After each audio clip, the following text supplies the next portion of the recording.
séquelles de la pandémie s'imbriquent avec les implications du conflit en Ukraine, dont notamment les perturbations des chaînes d'approvisionnement, l'accélération de l'inflation et comme corollaire, une hausse des taux, un durcissement des conditions de financement, un ralentissement de l'activité économique et tout récemment encore l'enclenchement de ce qui peut devenir une crise bancaire aux États-Unis.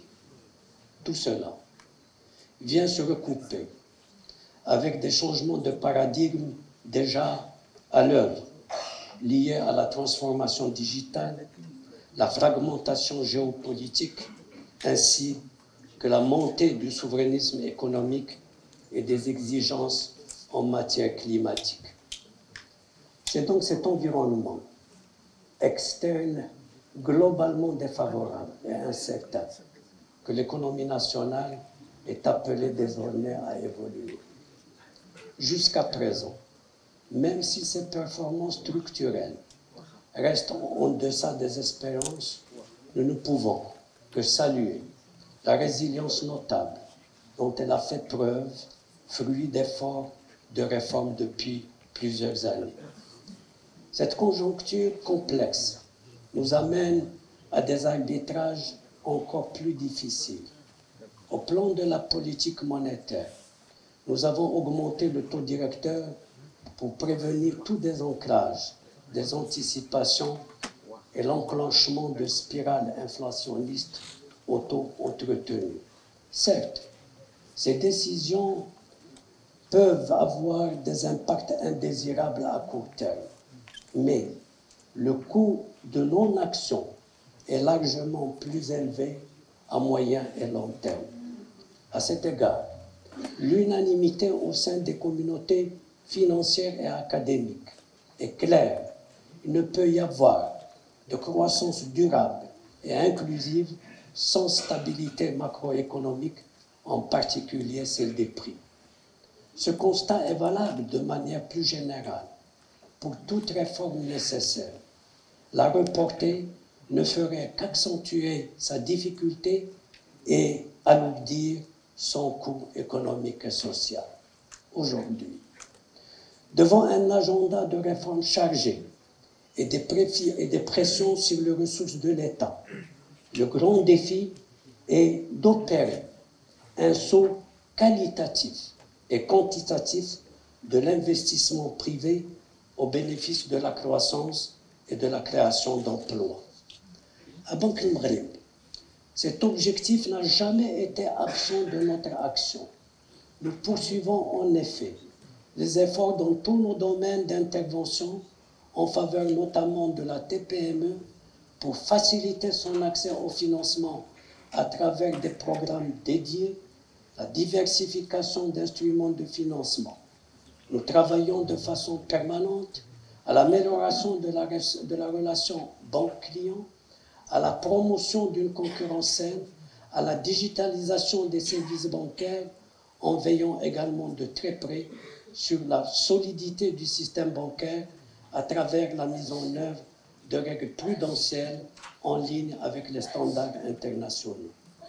Mesdames et messieurs, malgré le contexte difficile, nous n'avons d'autre choix que d'œuvrer à l'accélération du rythme de développement de notre pays, capitalisant dans cela sur les avancées réalisées et les chantiers initiés sous le leadership de Sa Majesté le Roi. Nos atouts sont la stabilité politique, un agenda de réformes important, un environnement des affaires largement assaini, un système bancaire stable et compétitif, ainsi qu'un positionnement international privilégié. C'est à la faveur de ces atouts que notre pays engrange des succès notables. J'évoquerai, comme le chef du gouvernement l'a précisé, la sortie de la liste grise du GAFI, l'attractivité comme l'illustre le volume annuel des IDE et le succès de la dernière émission du Trésor, la confiance des institutions internationales, comme en témoigne l'accueil des assemblées annuelles du Fonds et de la Banque en octobre prochain à Marrakech, et, nous l'espérons, l'octroi dans quelques jours par le Fonds monétaire de la ligne de crédit modulable qui constitue, selon ses propres termes, une consécration de la solidité des cadres de politique économique et du bilan du Maroc.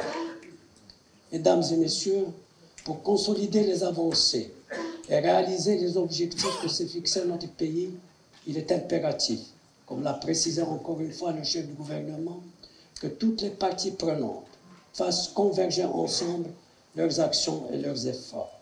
Cela ne peut se faire qu'à travers un dialogue permanent, le suivi régulier et l'évaluation, le tout en synergie et dans un esprit constructif, loin de toute surenchère et invective. Dans ce sens, Banque Mali s'engage devant vous à renforcer son rôle de conciliateur, comme elle l'a fait en 2016, en 2019, lorsqu'elle a réuni les représentants de l'entreprise avec le système bancaire et plus récemment, lorsqu'elle a organisé plusieurs rencontres entre les représentants de la nation et les présidents des banques. L'objectif reste le même, celui d'un véritable décollage économique et social qui n'est d'ailleurs pas hors de notre portée après l'exploit que notre pays a pu réaliser sous l'impulsion et les orientations de Sa Majesté lors de la crise pandémique. Je vous remercie.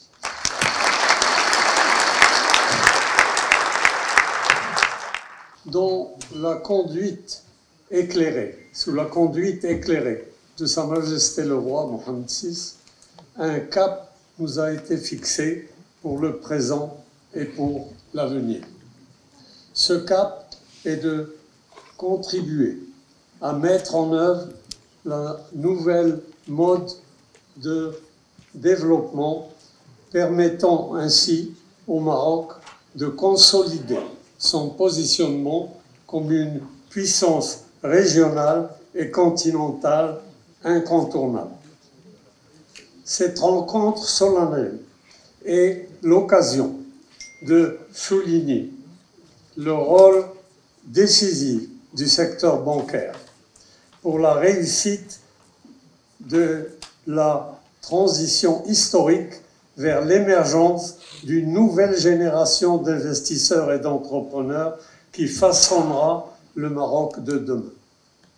Le secteur bancaire, en tant que véritable pilier de l'environnement des affaires, contribue activement depuis plus de 60 ans au développement économique et social du Maroc.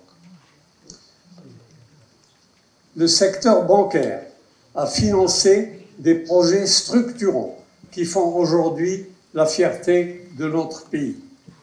Le secteur bancaire a accompagné la naissance de plusieurs secteurs qui font figure de référence à l'échelle nationale et internationale, tels que les industries aéronautiques et automobiles, le tourisme, le textile, l'industrie pharmaceutique et les biotechnologies.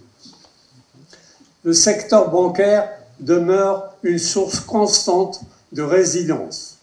La contribution des banques à la gestion réussie des effets de la crise pandémique, à partir de laquelle notre pays a entamé sa marche vers la souveraineté sanitaire, en est une parfaite illustration. La stabilité du secteur bancaire est aujourd'hui plébiscitée à travers le monde. Il est aussi gage de transparence. Cette même transparence qui a permis de sortir le Maroc de la liste grise suite à la récente décision du groupe d'action financière. Tout cela consolide notre foncière confiance que dans cette nouvelle phase que souhaite Sa Majesté le Roi pour le Maroc, nous saurons ensemble transformer les défis en opportunités. L'acte d'entreprendre et l'acte de promouvoir l'investissement étant au cœur des préoccupations du secteur bancaire, le groupement professionnel des banques du Maroc œuvre activement au déploiement de la nouvelle charte de l'investissement et ainsi financer la nouvelle génération d'entrepreneurs. Ces mesures d'accompagnement visent d'abord le soutien des entreprises constituant l'essentiel du tissu productif marocain, les toutes petites et moyennes entreprises et les auto-entrepreneurs. D'innombrables opportunités de promotion des toutes petites et moyennes entreprises se trouvent dans les régions, au plus près des réalités géographiques, économiques et sociales de notre territoire.